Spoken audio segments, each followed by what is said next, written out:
state and then turned and became a Republican, to be a Republican. Someone who was a moderate to liberal when I ran in a tough blue state, and then when he decided to run for president, run as a conservative. That's what the two leaders of that focus most of the attention on tonight are two folks who have a very different past than I did. I stood for the conservative cause in a tough blue state and was able to get things done in Washington, D.C.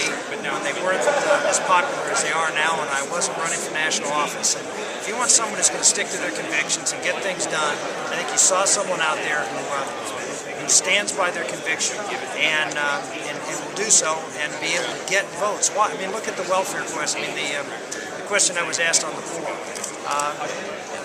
I was someone who, for 12 years, there wasn't a single bill that passed the United States Senate that dealt with the poor in America that I wasn't involved in. I'm talking about poor in this country and in countries around the world.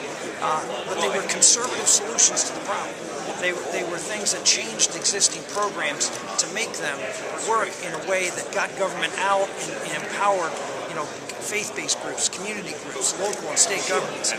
That's the kind of leader you need who can take on these very tough issues, get bipartisan support, and get it done. And that's what, one of the opportunities I had to speak, that's what I talked about. Senator Santorum, you talk a lot about American exceptionalism, and American exceptionalism involved in maybe an interventionist kind of way our footprint on the rest of the world. Can you expand on that philosophy? Yeah, I think that's the difference between the Ron Paul school of isolationism and the Ronald Reagan school of having America be a lean forward country that wants to assert its will in the world because our will is the benefit of the basic human rights and freedom of people, not just in this country but around the world. And if America isn't asserting itself on the national stage and promoting the exceptionalism that made America the greatest country in the history of the world and has transformed the world generally, then someone else is going to.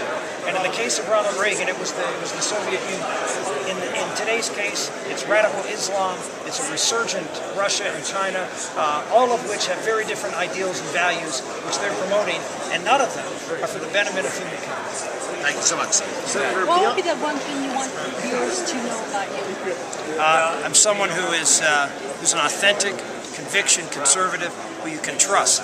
One of the things I hear all the time when I travel on the road is, all these politicians say one thing and then they go and do something else.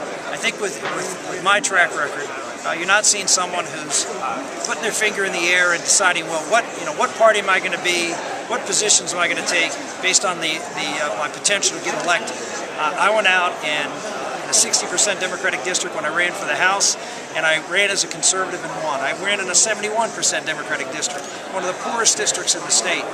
And not only did I win, but while I was representing one of the poorest districts in the state, I fought to overturn poverty programs and reform them, things that people were very dependent on in my district. But I was able to go out there and convince people and deliver the message that what was happening with these programs was destroying lives, not helping lives.